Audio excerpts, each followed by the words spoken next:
Hello, it is Vlogmas Day 12, and I'm about to head out to the National Arts Centre because I have another orchestra event tonight. I'm going to see the Christmas playlist that's being put on by the National Arts Centre Orchestra.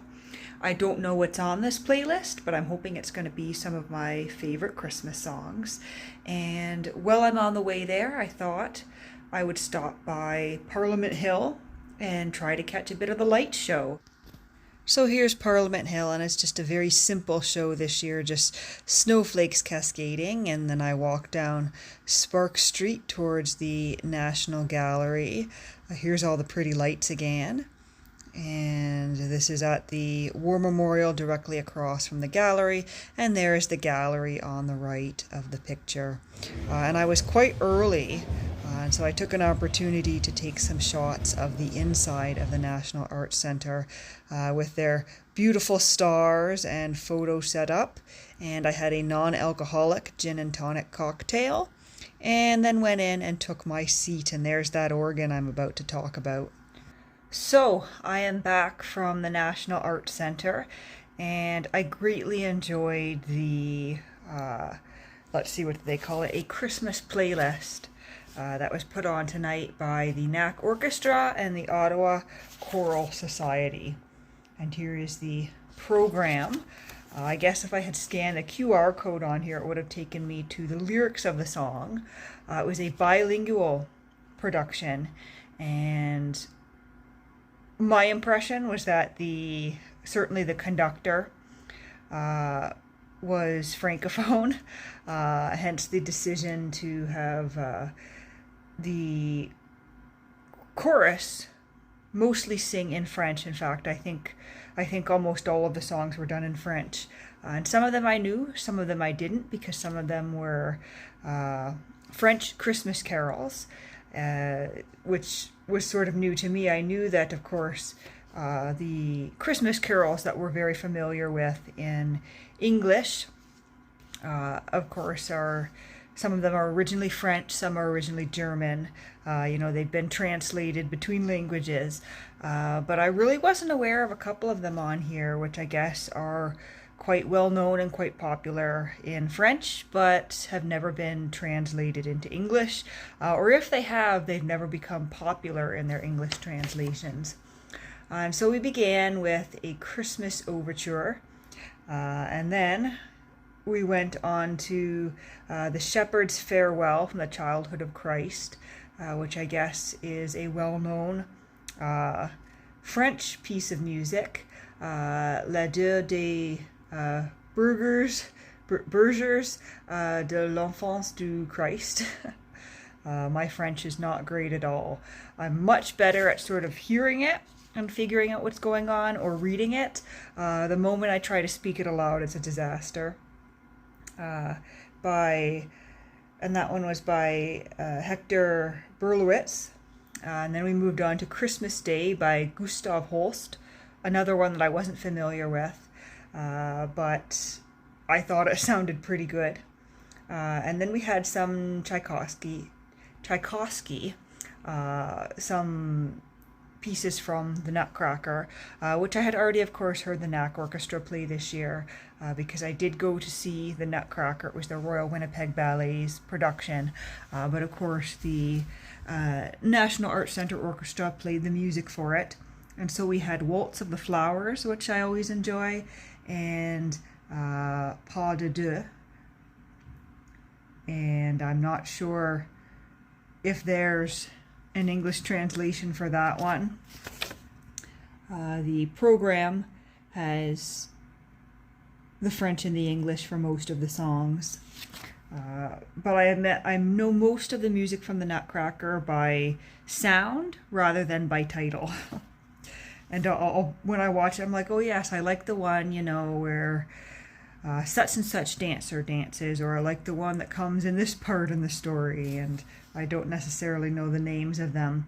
And then there was one on here by Gerald Finzi called In Terra Pax, which was absolutely phenomenal. I wasn't familiar with it at all, but I greatly enjoyed that. And then we had Farandole from Suite Number 2 of L'Orcienne by Georges Bizet. Another one that I wasn't familiar with, although a lot of people in the audience seem to recognize it, so I'm guessing it's probably a well-known piece of classical music, which I didn't know because I don't often go to just the classical orchestra productions. Either that or it's just a well-known French piece. The conductor, Jean-Marie Zetouni, did explain that it's not necessarily a Christmas song, or a Christmas piece, but it felt Christmassy to him, and he added in some choral pieces that weren't part of the, I guess, original pieces it's normally performed. And then we moved into some that were more familiar to me. Carol of the Bells, greatly enjoyed that. Something called The Sleep of the Infant Jesus, Le Sommeil de l'Enfant Jesus, which is labeled as a traditional one, and that one, I guess, is very well known in the French language and not really known at all in the English language, because I didn't even recognize the tune of it. Then Hark the Herald Angels Sing. The chorus sang that in English, I believe. Écoutez le chant des anges. We'll see how badly I'm butchering the French. And then Silent Night, Sainte Nuit, which was sung in French. And the conductor did invite the audience to sing along to Hark the Herald Angels Sing in Silent Night. And I made it through about the first verse of Hark the Herald Angels Sing, and then realized that I wasn't sure which verse came next, and so I just stopped singing and listened, because I'm used to having the music in front of me, and I suppose if I had followed the QR code I could have found the lyrics, but I'm like, ooh, I don't know which verse comes next here. And then Silent Night, I wanted to sing along, but it was a little bit difficult, just because the vast majority of the room and of course the chorus were singing it in French, although we were invited to sing along in French, English, or German. I don't think anyone was singing in German, but I did greatly enjoy it. There was no intermission in the piece, and I had a nice front row seat. I was quite pleased when I came in to see that the pipe organ was set up, but the pipe organ was not used at all in this Christmas playlist orchestra production. And I think it's probably there because next week Handel's Messiah is going to be performed, and I do have a ticket to that as well. But I remember distinctly the one and only time I've seen Handel's Messiah enjoying the organ music. And I guess I was a little bit disappointed too in the placement of my seat. I now that I figured out, where all the instruments end up being placed, regardless of the production, I know that if I want to sit near the harp, where I can see the harp and the harp player, I do have to sit on the left side where the odd numbered seats are. And tonight I was sitting on the right side where the even numbered seats are. I was sitting near I think it was the bass and the tuba and some of the tuba and the trombones and whatnot. Whereas I think I much prefer sitting over near percussion and the harps, not the harps, the one harp. There's usually only one harp. But I didn't have quite as good a view of, I guess, the orchestra instruments in tonight's production, just because the violin players were sort of blocking me from some of the instruments I would be most interested in watching. I find that when I go to these events at the National Arts Centre where the orchestra is playing, I do like to be close so that I can actually see the instruments. You hear a sound and you're like, oh, what was that? And you can see, see that woman there is playing a clarinet, or they're picking the strings on the violin instead of using the bow, or that's the harp, or wow, that was a strange percussion sound, that's a weird thing that guy's holding, that kind of thing. And of course, when I go to the dance productions, I like being close because not only can you look down into the orchestra pit, but you can also physically see the dancers' feet on the stage and hear the sound that the dancers' feet make as they hit the stage. And of course, with the orchestra productions where there's no dancers or anything on stage, the orchestra is not down in the pit. They cover up the pit and either expand the stage, or depending on how much stage space they need, they expand the rows of seats. And for Home Alone on Saturday, they had expanded the seats, but for tonight's A Christmas Playlist, they had expanded the stage instead. And so the players and the instruments are up on the stage a little bit higher up.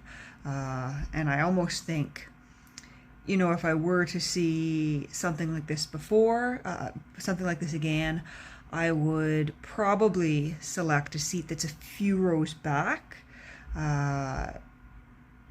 just because I almost think the view might be better there. Whereas when I'm seeing something like a ballet, I definitely want to be in the front row where I can look over the edge down into the orchestra pit and also look sort of straight ahead and see the dancers and their feet. I'm still taking advantage of the $15 tickets for people 29 years of age and under, and this is my last season where I can take advantage of that. And I'm either going to have to pay, you know, over $100 per ticket for stuff like this, or I'm going to have to relegate myself way up into the mezzanine or the balcony. And we'll see. I think it'll depend on which sort of production or show I'm getting a ticket to. I think for the ballets, you know, I'm going to be willing for the most part to shell out that money for, you know, orchestra or at least, you know, one level up. Whereas I think, you know, for the orchestra stuff, and if I see Handel's Messiah again next year, I think I'd probably pay a little bit less for the ticket and end up a little bit higher up, because it's not quite as important, I guess, to see the instruments or to be close, at least to me, as it is to see the dancers and to be close. But I've just rambled on for like 11 minutes about my night out, and it's already after 10 and I've got work in the morning, so I better be getting this video together and uploading, and I better get off to bed. But I will see you all again on Vlogmas Day 13 tomorrow.